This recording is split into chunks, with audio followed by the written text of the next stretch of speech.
to Cyber Sidekicks, the weekly cybersecurity podcast hosted by Richmond Advisory Group's principal analysts, namely me, Rory Duncan. And me, Christina Richmond. This podcast is your go-to partner for understanding the cybersecurity market, industry trends, and the real-world challenges of protecting organizations today. That's a mouthful, Rory. It certainly is.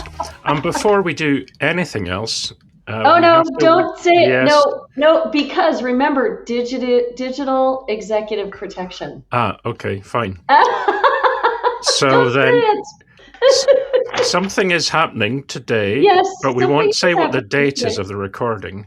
And Exactly. it's an important milestone in one's life, and we could channel the Beatles to reference it. Will you still need me? Will you still feed me? All right. I was thinking back in the USSR or something. No. There you go. Yeah. Anyway. Or it could be. Do you know that one? Oh, yeah. Okay. Well, we'll leave it at that, folks. It's very mysterious. So, hey, we have a lot to talk about today, don't we? We do. We have a lot to talk about. We talked quite a bit about our preparations for RSAC last week. Do we want to do a quick refresher of that this week? Well, let me just say that for those of you who have not yet signed up for the newsletter, which you can do on richmondadvisorygroup.com, down at the bottom of the homepage, you can sign up. And if you have not yet, then you won't see this. But if you do, you will. And in our newsletter, we are talking every week now a little bit about what's coming, with RSAC. And so, in the newsletter, we've got the Sandbox top 10 finalists, and we pick one that's sort of our early pick. I'm not going to tell you who, because I'm going to hope that you go and sign up for the newsletter, but we'll be having them on the podcast as well. So that's just my little teaser. And yeah, we are fully booked now for RSA. And that's kind of remarkable because it's a month earlier than last year, and we got caught a little unaware. And people are still, Rory, they're still emailing saying, well, I wanted to get a jump on RSA. I wanted to call you early about RSA. We're like, that ship has sailed. Yeah, dude, I know, dude. I was thinking, Dudes. Yeah, come on. Well, it's sort of like, you don't want to burst their bubble because they think they're being right on top of things and getting in early. But, folks, just for future reference, it is never too early to send us an invite for RSAC, honestly. We started to get them in December. We did. People saying, well, look, we don't know an exact time yet, but can you keep a half hour or an hour aside for us? So, yeah. And then the official ones, let's say the ones out of the blue, came in the first week of January after we came back. So I hate to disappoint you all. I mean, there's only the two of us. That's the thing. If we had a team of, 20 or 30, then fair enough. But yeah, and we're looking at cloning, but it hasn't worked out so far. And really, it's better to clone Rory than me. So, well, I don't know about that. But it is true that we never really talk about cloning ourselves. We'd always want to clone other people because cloning yourself just seems a bit too much. It seems wrong. Yeah. Well, then we'll have to think about who we'd like to clone as an analyst, who we'd like to have on board. Anyway, we digress. So that's RSA. We will be on site. We will be doing some video podcasting, vlogging, if you will. We'll have a little man about town or woman about town, probably some B-roll. Who knows? It'll feel like you're there. So join us. Look at the website for those podcast and vlogs to come, and check out our newsletter. I'll put a link to the link to the newsletter will be in the show notes as well. So tell us about the guest we've got this week. Yeah, so long-time dear friend. I worked with this person for a minute, as the crow flies. John Olczyk. He is one of the OGs in security, absolutely, especially in the analyst community. He quasi-retired, a year or two ago, I think. And we're not letting him retire. So he is coming on to talk about SOPA. Yes. SOPA is something that he has looked at for a long time. It means Security Operations and Analytics Platform Architecture, SOPA. It predates SOAR, and it was his creation. And so he's going to come give us an update, tell us what's changed, why it's still relevant, etc. So very excited to chat with him. He's semi-retired. He's a cybersecurity community activist, a consultant, and a board member. John Olczyk. So, news of the week, Christina, is more merger and acquisition stuff going on, of course. Every day, every week. Every day. you know that we're out of the slump after New Year when more M&A happens, and it's certainly been busy so far. So the news this week is Sophos is acquiring a company called Arco Cyber, which they say will bring CISO-level agentic AI-powered expertise to every organization. I've never heard of them, so they're not on the level of SecureWorks. No, exactly, and that's the point. It's not like a big deal, right? So SecureWorks was a $839 million odd. Acquisition. This is a small company. They're based in the UK. They're based out of Oxfordshire. So I think it's Beaconsfield they're registered in, which is a lovely part of the world. Very, very nice. Very genteel and quiet. They only started in, I think, 2022, 2023, but they were founded by former executives from Softcat, another UK company, alongside the ex-CEO of Datamango. So the three guys started it. They say they have over 800 customers, but this is a highly strategic acquisition here. What they're doing is they're buying in this expertise that Arco Cyber have in the area of cybersecurity assurance. They're big on compliance, big on governance, and of course those aspects are pretty hot at the moment. The core offering that Sophos is buying as part of this company acquisition it's a SaaS platform, agentless SaaS platform that they say provides what they would say is real-time data-driven insights for the CISOs, right, and security teams. The purpose being to measure, manage, and reduce cyber risks. And if you look at their origin story and what their kind of ethos is, they've got some videos on their website. They did a short 5-episode podcast series. The reason that they started doing what they're doing, and that's what's driving them, is this idea that they saw the increase in cyber risk that was facing companies, but what they thought the shortcomings was based on human-based consulting can't really do scalable real-time security challenges. So the position here is, and I think this is why Sophos is interested in them, the idea behind what they're offering, so this is the idea behind what Arco Cyber are offering, is this multi-dashboard overload of data that they saw. So without this overarching context to advise, what should we do? How is my cybersecurity operation working? Where are the gaps? And so on. So that's what they do. It's pretty specific. It's in that area of governance and so on, which is really interesting. Now, if you look at what Sophos says, because they seem to be quite excited about this, I'll put in the show notes the press release and also a blog written by Sophos's Rob Harrison. Clearly, governance capabilities seem to be a big reason for the acquisition, but also it's a kind of a strong validation of their channel MSP, MSSP strategy and model, right? Giving MSPs and their channel the capabilities to deliver at scale. So to quote the press release, and then I'll see what you think about this, Christina, Sophos says the acquisition is an important step, right? It's delivered through the global partner ecosystem. What Sophos positions this is as part of what they call Sophos CISO Advantage, a set of capabilities designed to scale the knowledge, judgment, and operating discipline of a world-class CISO to organizations, and this is important, to organizations with or without dedicated security leadership. Now, we touched on this before, right? When we were talking previously, we've talked about the fact that, there are CISOs, but not every company has a CISO. The idea behind this is if you have a package of solutions, services, and products that has agentic AI, an integrated platform, plus the human expertise that can be delivered by the MSPs, that's a pretty good approach. So I think I think that was kind of in a nutshell what they're offering. It kind of enables the MSPs and MSSPs to take on that more important role. In other words, moving from technology operator to this kind of strategic security advisor. In theory, what do you think, Christina?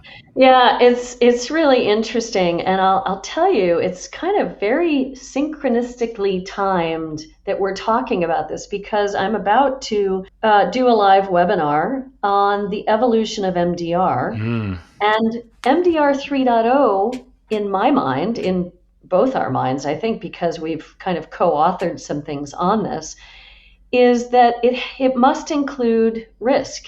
It must include resilience. It must be able to blend the business side of things with the tooling, the controls. And so it's perfect to see yet another MDR provider, such as Sophos, and they're a big one, to go and acquire this capability, this agentic AI capability, this GRC set of tooling to be able to automate some of the behind the scenes in correlating your controls, their vulnerabilities, the so what of it, the context of it, with how does this impact our business risk? Where does it make us more vulnerable in terms of the business? So very synchronistic for me, very well timed.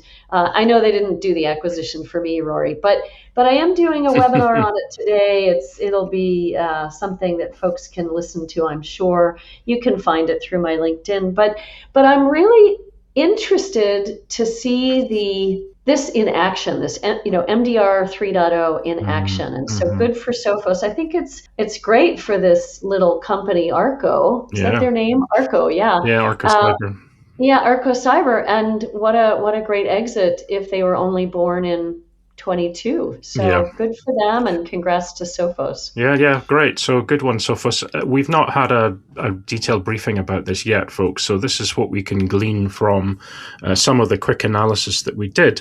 But we will be writing a blog post about this, and we'll be filling in some of the gaps and talking about why we think this is a really interesting move on their part. Indeed, and we'll be seeing some of the Sophos folks at RSA, and I'm sure we will hear more about Arco Cyber. So this week's special guest is cybersecurity community activist, semi-retired industry analyst, consultant and board member, John Altsik. Welcome to the show, John. It's great to be here. Thanks for having me. Great, yes. I know that was a bit of a long introduction to you for the show, but did we miss anything? I think that summarizes it pretty well. I will be at RSA in an analyst type role. And great, excellent. Well, we'll be there, so we look forward to seeing you. And obviously, Christina's here as well, and we're really keen to hear what you've got to say about SOPA. Yeah, and I just have to add to the introduction. So he is one of the OGs in the analyst community with regard to cybersecurity. So I would say cybersecurity OG. He created the cybersecurity practice for Enterprise Strategy Group. Oh, we won't say numbers, but it was a while ago. And I first met John at RSA on an escalator with our dear friend, Chris Christensen. And we have been fast friends ever since. So I am excited and thrilled to hear about SOPA, its relevance, what's going on with it today. For those not in the know, it's Security Operations and Analytics Platform Architecture, SOPA. It predates SOAR. And I just, normally, John, I would ask what keeps you up at night. But I really want to spend our time, if it's okay with you, I really want to spend our time talking about, 2016, that's 10 years ago. You came up with the concept of SOPA. And why is it still relevant? I think everything that we thought about in 2016 is still true in terms of understanding what's going on in our networks, understanding where we have vulnerabilities, where we have threats, where alerts are coming in, what alerts mean.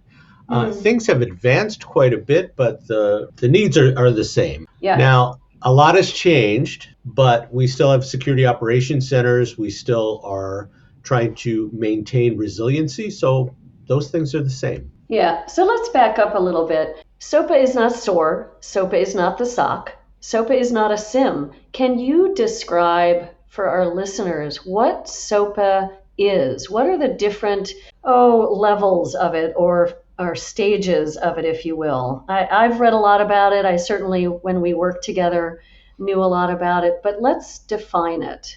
Sure. So I'll go back to 2016. The big issue, and this was in everyone's research, was there were too many tools, and the tools were disconnected. And remember the whole notion that people still use in terms of swivel chair operations. Oh, yeah. And we thought, this is crazy. We've seen other areas, and specifically, I looked at ERP in the 1990s of aggregating disparate applications.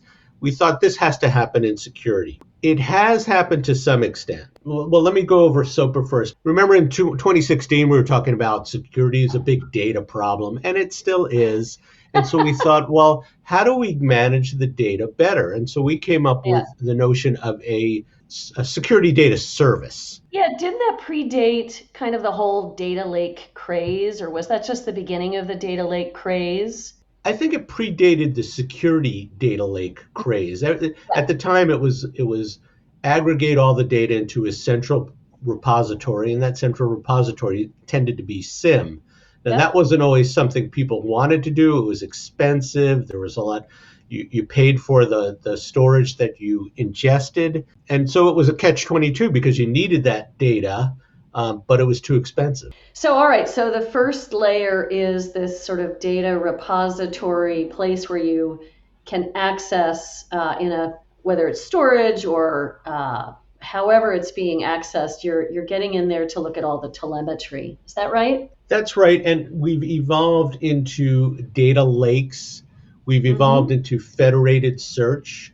So the data can be closer to the actual entity. So think of EDR data or cloud data, CDR type data.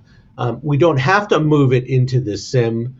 We can store it on distributed data lakes, but we need some way to query that data, to make sense of that data, to analyze that data on the fly. So moving up the stack, we talked about an integration layer. That was a lot of custom integration. There was a lot of manual parsing of data at that point. We have evolved into APIs, which are still a little messy in my view, but I think we'll get to more automated parsing with AI. No, I just want to make sure that we're clearly displaying or describing the different layers for the listeners of what SOPA is and why it's still relevant. I think comes out of this. I asked, I was a little backwards. I always jump ahead because I'm a fast thinker. And I asked about relevance first, but I think we want to anchor this in what is it, right? So storage, orchestration, any other layers that you want to describe? There's an analytics layer too. And so again, 2016, we were doing correlation rules. We were sort of in the middle of understanding what UEBA was and whether it would work. And of course, that's AI. But we've evolved again. We're now looking at behavioral analytics. Yeah. We're looking at sequences of analytics. And so it's a very exciting time. In terms of orchestration, again, we were looking at early SOAR and Python scripting, and now we're looking at, again, more AI investigations, more AI enrichment of data, and more AI remediation of problems.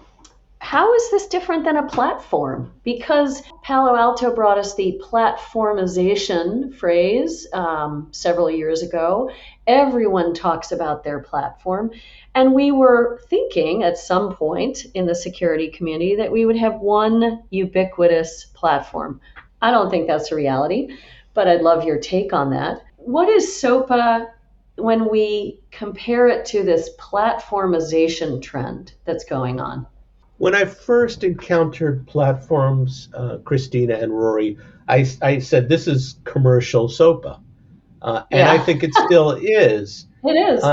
That will be adequate for 80% of organizations, maybe more. But when you look at SOPA, you're really talking about the biggest enterprises, the most diverse organizations, the ones that resilience is really important for the bottom line. They've also already got all of these different tools, and so they're not going to replace them with one platform, at least not in any kind of aggressive time frame. There are budget issues, there are specialization issues, and then let's look at what's going on in terms of innovation now. We came into cloud detection and response to deal with all the cloud data, and now there's what my old colleague Dave Gruber and I used to call STAR DR. So it's identity, threat detection, and response. So identity. That's the STAR. The STAR character in a query language means kind of a wild card. And so there are all these entity-based detection and response tools that are becoming better and better. And so the platforms have to accommodate for that. And typically what they do is the platform vendors go out and buy those products. But I'd say that the largest enterprises are going to implement those at a faster pace than the platform vendors can buy and integrate them. So they'll continue to be innovation and more tactical detection and response tools. And so that demands SOPA, that demands integration at an architectural level. And so that's why it's still relevant. It's interesting because when you look at exploding data volumes, especially in security data, when you look at how we're collecting more and more internal and external data than ever before, it necessitates a need for kind of a central hub, right, to be able to normalize and analyze the information. So for me, there's this continued relevance with SOPA. And to me, it's not a misnaming, calling things a platform. I think platform is accurate, but I think there's a misunderstanding that everything can be centralized into one place by the uber god vendor or service provider, if you will. Now, short of us consolidating everything into one of the hyperscalers or one of the largest cloud security providers, which I will not name perhaps, I don't see that happening, at least not today, especially because of what you said about the disparate nature of tooling and the accelerated pace of buying certain tooling that maybe the platform providers can't, unless they have a lot of money. I don't know. What do you think? Are we going to have one throat to choke, one place to put everything eventually, whether it's SOPA or platforms, or is that just an enterprise idealistic notion? I'd answer it this way, Christina, that mid-market, small enterprises, resource-starved enterprises will benefit from platforms, and they may not be as effective as disparate tools are in certain areas, but overall they'll be more efficient. However, in the largest enterprises, I think what you'll see is, again, this investment at the entity level. So there'll be identity threat detection and response tools that are much better at understanding behaviors of identity and individuals. The way I look at it is there'll be distributed detection and response, but centralized reporting, centralized strategic decision making, like what do we do about this particular vulnerability, and centralized investigations. So I may respond to a threat at the endpoint level or at the identity level, but I need to investigate across all levels to see how that is related to other activities. And that won't change, and that needs to be centralized. You've made two really good points. One is that platforms may be better suited to the smaller organizations. They're not as complex. They don't have the budget that enterprise has to have their own SOC, perhaps, to have their own analysts, to buy a lot more controls. And they may decide to put everything in one place, especially with an MSSP or an MSP, I would think. I was going to say that from a security efficacy perspective, I think you're absolutely right. Now, the question is financially. Does the CFO say, look, we buy all these tools from Palo Alto or Microsoft or whomever, and it makes financial sense for us to just go with them for security operations. The more that they push that agenda, the more larger enterprises will go that way as well. Got it. So I also just want to go back to distinguishing between SOPA and SOAR for our listeners. I understand that security orchestration, automation, and response, or SOAR, focuses more on automating workflows and incident response, whereas SOPA is bigger, it's broader, it's more comprehensive architecture, and it's that centralization layer that we talked about. And it includes SOAR as one of its many components alongside its sort of data collection and analytics. Am I close? What do you think? You are spot on. The top layer Yay. of the SOPA stack was always an analyst workbench. So at the time, that was really SOAR, but now SOAR has been included in many of these platforms, and we've got agentic AI to perform, or we are on the cusp of having agentic AI. Yeah. To performing some of the things that SOAR did. SOAR was very labor intensive. My experience with SOAR was people automated or orchestrated processes around a particular use case. And the poster child for that was phishing investigations. And then once they did that, they said, well, what do we do next? And they really didn't know. And so they didn't implement SOAR as well as they could. But in terms of SOPA, we always thought we need something for orchestration and automation. So it's a workbench. And again, now we're seeing the evolution of agentic AI to perform some of those functions. Yeah, and I hear a little bit of not reticence, not skepticism, but I hear that we're on the cusp of agentic AI, which I agree with, John. We talk a lot about AI and agentic AI. There are a lot of promises being made right now. And we're also seeing, in terms of defense or in terms of detection and response, but we're also seeing a lot of vulnerabilities emerging. So I do feel it's a little bit of the Wild West. What do you think? Oh, it's definitely the Wild West. But it's like we've seen in the past. Some new technology comes up and everyone hypes it. And then eventually it gets better and better. Yeah. But in terms of on the cusp, I think it's got great potential. I'm encouraged by some of the innovation I'm seeing, some of the startups I'm seeing. But efficacy is a function of the data. It's a function of labeling of the data. It's a function of feedback on the data. And all of these things have to evolve. So I'm bullish, but I'm also, show me. I'm Missouri here. You're Missouri.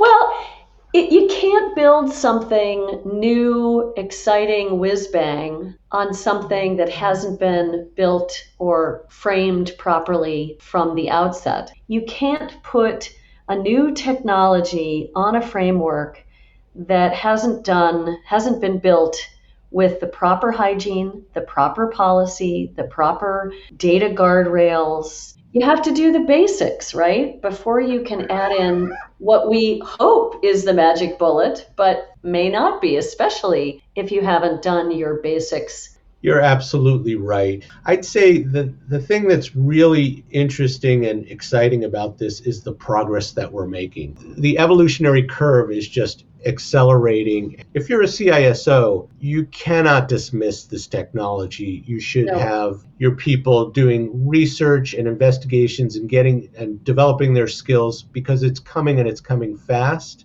Yep. And of course, the bad guys are using AI as well. So you have to be up to speed and you have to be aggressive, cautious but aggressive in implementation. So that's one future trend in SOPA. We've talked about the relevance. We've talked about what it is. We've talked about the relevance. We've talked about how it's different but inclusive of SOAR, how it's different and sometimes inclusive of SIM. We've talked about customer segmentation. What are other future trends? Like, do you see anything around, I think we already have cloud native solutions, so I don't see that necessarily as future, although there may be more scale, more flexibility. What about that? What about zero trust? Any other future trends for SOPA? The interesting thing is that SOPA is going to extend to all of these areas. the cloud generates so much telemetry that it's got to stay local. We've got to be smarter about what the telemetry is telling us. But we have to do that in the context of the whole enterprise, because attacks could originate in the on-premise and then go to the cloud, or originate in the cloud and go on-premise. So we have to do that. I think the future is much more inclusive. So for instance, we will include much more threat and exposure management in our security operations, so into SOPA, and we'll be diligent about looking at exposures, trying to understand which ones are the riskiest, address those when we do see the sequence of alerts come in. We'll have enrichment in terms of who owns this asset. Is it business critical? Where is it located? What's the IP address? All that stuff will be integrated. It's already doing that now, but it'll continue to do that. One other thing I'm really excited about, and I've written about this, and I've often said, Christine and Rory, if I were a younger man, I'd go out and raise money to start this company, is there'll be much more deception technology integrated. Yeah. Knowing what we know about our assets, knowing what we know about the threats, and then knowing what we know about our security controls and detection rules, we have enough information there that we can spin up good detection tokens continuously. And I thought this is something that should have an AI core, and it should be wildly scalable. I even had a name for my assumed company, the Deception Cloud, but that didn't happen. But as part of SOPA and as part of security operations and AI, this will be integrated in. So that's a change. I could go on and on. There are a lot of changes happening, but those are just a few. There's a fundamental question in the industry, is whether the future of security operations is consolidated or decentralized or distributed. I think it's got to be distributed, at least in the largest enterprises. And if that's the case, then a SOPA-like architecture has to be there. Yep. Now, what we're missing is standards around data formats, standards around APIs. Mm-hmm.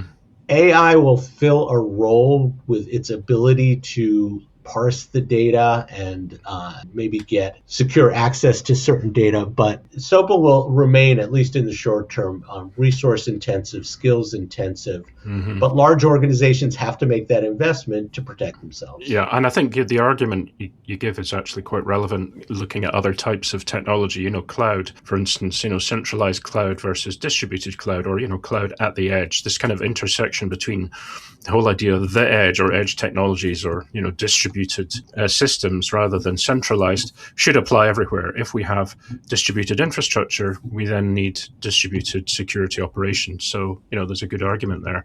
Christina, I think you were going to ask something. Yeah, so, I'm thinking of a series of blogs, John, and I don't know if you're interested or would like to do this, but, we'd love to have you maybe... Yeah.